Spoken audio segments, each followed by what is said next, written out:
Hello my friends, this is Sylvie Curry, Lady of Q, and I'm in my kitchen. Today I'm going to be cooking some oxtails. I love them and hubby loves them. So we're going to do a nice braise of them, long cook it's going to be. One of the differences in this recipe than what I usually do is I'm going to be cooking the oxtails first on the grill. I'm going to get the browning and the sear and the color based upon cooking on the grill, and I have a little bit of wood on there so it'll give it a little bit of flavor. Once I get the color on them, I'm going to bring them back here inside, and we're going to finish the cook in my Dutch oven on the stovetop. Let's get to going with this. These are the ingredients for braising these oxtails. I've got 4 pounds of oxtails, which I've rinsed and soaked and rinsed and soaked and rinsed and soaked so that I can get all that red out of there. And I trimmed them up a bit so it doesn't have as much fat as it had coming from the butcher. The other things that are going to go into this recipe includes carrots. I have 2 medium-sized carrots cut into chunks. I've got 3 stalks of celery cut into chunks. Orange bell pepper. I've got 2 medium onions, salt, pepper. The recipe called for tomato paste, but I'm going to substitute some tomato, and I've de-seeded this tomato. I've got a whole garlic cut in half. And I'm going to put that whole thing in the pot. It doesn't matter that it has the skin on it because I'm going to be filtering this after it's complete anyway, and it'll filter that off along with the thyme leaves and the rosemary leaves and the bay leaves. I've also got some oregano. Oregano, there's probably about 2 teaspoons of it. I've got some flour, and that's to cause thickening. That's 3 tablespoons.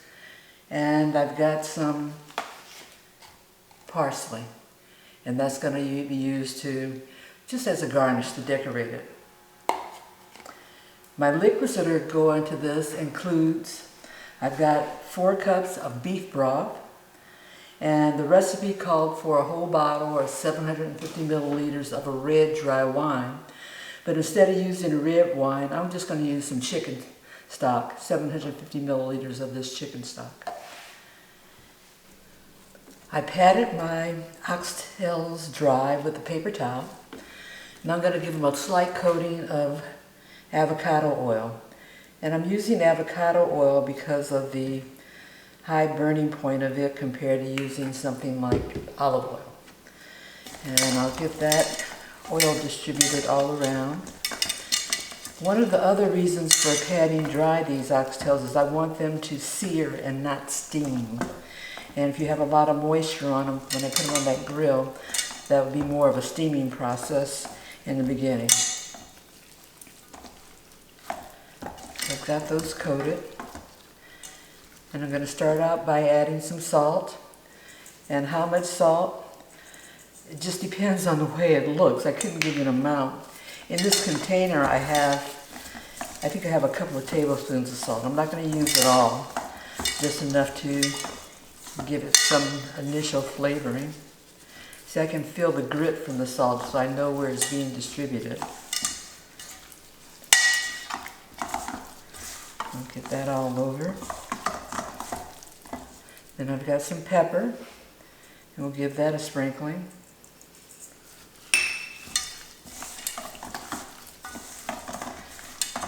And then we're going to let these set in the refrigerator probably for about a half an hour before I put them on the grill. I'll go set the grill up now so by the time I'm ready for them to go on, the grill will be ready.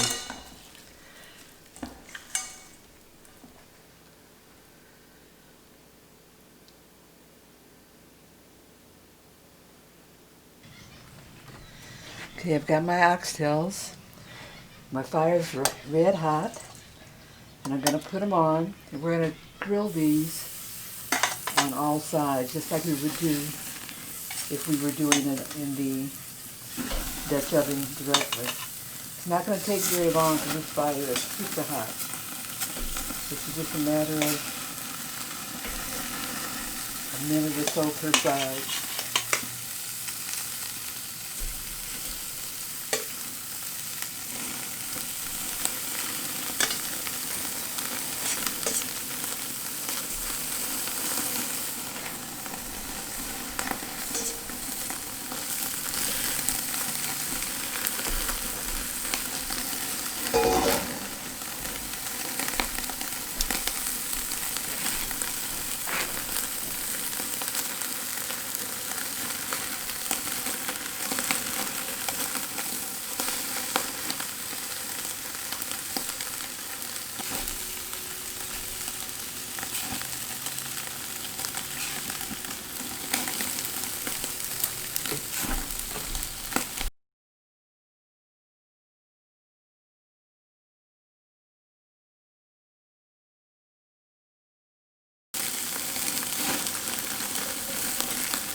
We've got some char on there and some good burning and searing. So now we're going to take these oxtails inside and finish the cook in the Dutch oven.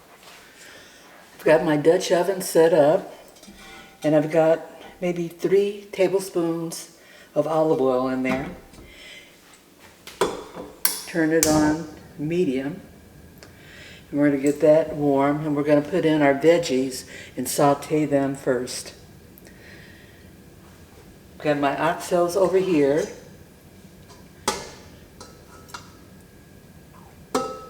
Can you see that? Let's put it there. And we're going to put them in here once we get all the other ingredients incorporated. I'm going to first start off with the onions, celery, bell pepper, and we'll get that going.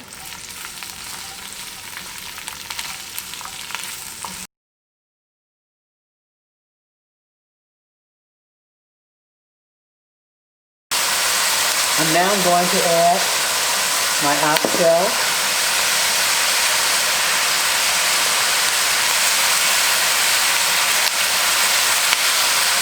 Oh, I love that grill charring on there. It looks wonderful. You can fit it all the way in here. Now that we have that in there, I'm going to start adding some of my other seasonings. Everything isn't going to go in right now. I'm going to do it in stages. So we're going to start off. I've got the oregano. I'll put my cloves of garlic, whole head cut in half. Gonna put in the rosemary, bay leaf, and the thyme.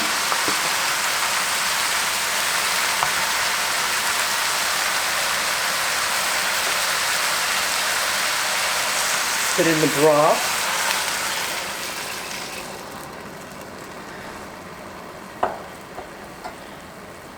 And that, starting off, that was the beef broth. I'm not going to put the other one in until another stage in this cooking process. Get all this to going. I'm going to lower my temp a little bit after it comes back up to a boil. We're back up to a boil now. I'm going to turn this down to a simmer. And we'll let it do what it do. The oxtails have been bubbling along for about an hour now. And I'm going to start adding some of the other ingredients. It smells wonderful. Wonderful.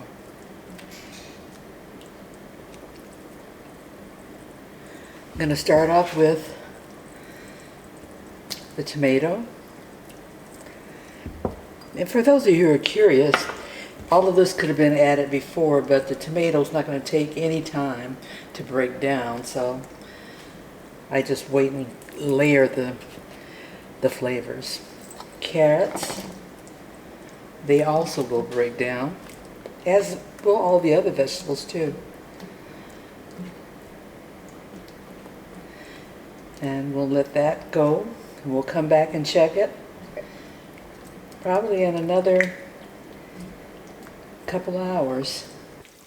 A lot of my liquid has evaporated, so I'm going to add the additional chicken broth, which I'm using in place of the red wine.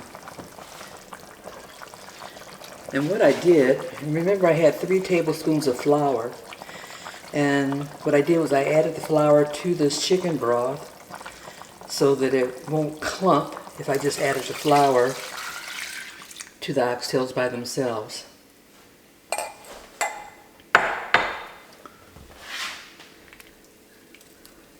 Now this will cover the oxtails, and it will come back up to a boil, and then we've got a few more hours, an hour, hour and a half maybe. Hopefully we can start getting this tender where we can go through and move on to the next process. Let's put the top back on.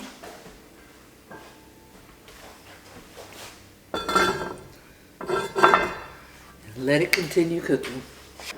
We're 1 hour after putting in the last of the chicken broth with the flour in it. And see how that gravy has super thickened up there?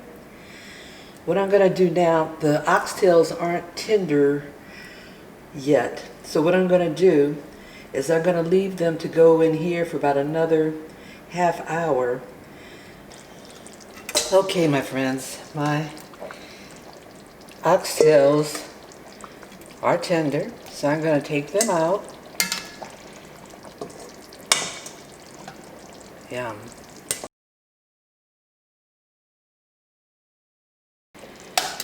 Okay, and we'll put them to the side. Then we're going to carefully take our gravy and pour it into the sieve. I said carefully now. I'm going to turn the fire off so my arms won't be over that flame.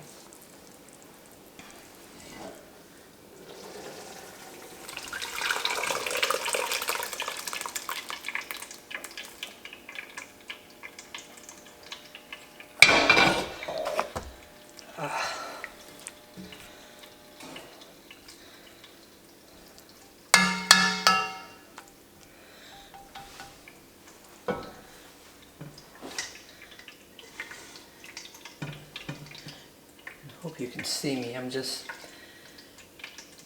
straining the gravy. And there's nothing wrong with those solid pieces being in there. It's just that it has a more formal presentation when you strain them out. Okay, I've got it all strained out. And let me show you what all the gunk looked like.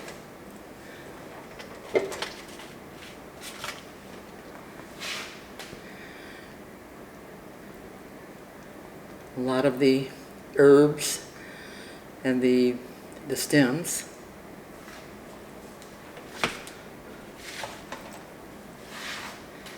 Now there's one or two things that I could do at this point. If I wanted to filter off all that oil, I could, but I don't think it's that much compared to other times when I've made this. So I'm going to leave it as is. And we're now going to take our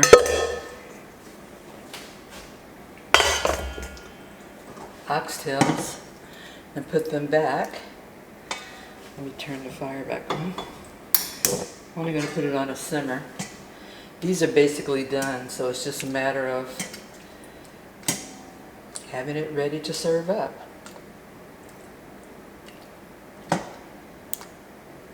That meat's falling off the bone.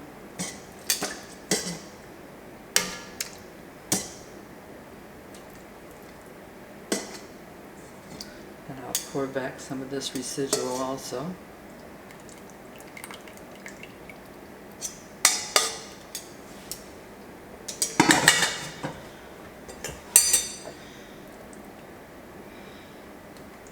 And that's it. Let me show you how thick this gravy is. I've tasted it, and I didn't have to add any more salt and pepper. The broths, in addition to the salt I put in the beginning, was enough, and all the herbs seasoned it very well. So we're good to go. Next time I'll show you how I serve it up. I'm going to finish it off by putting the parsley flakes in there.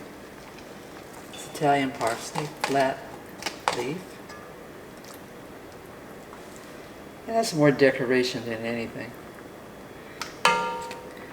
The other thing I'm going to finish it off with are some spring onions.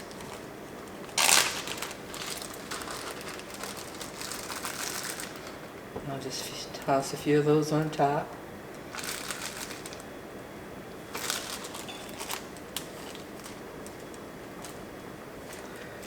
And that, my friends, that is dinner.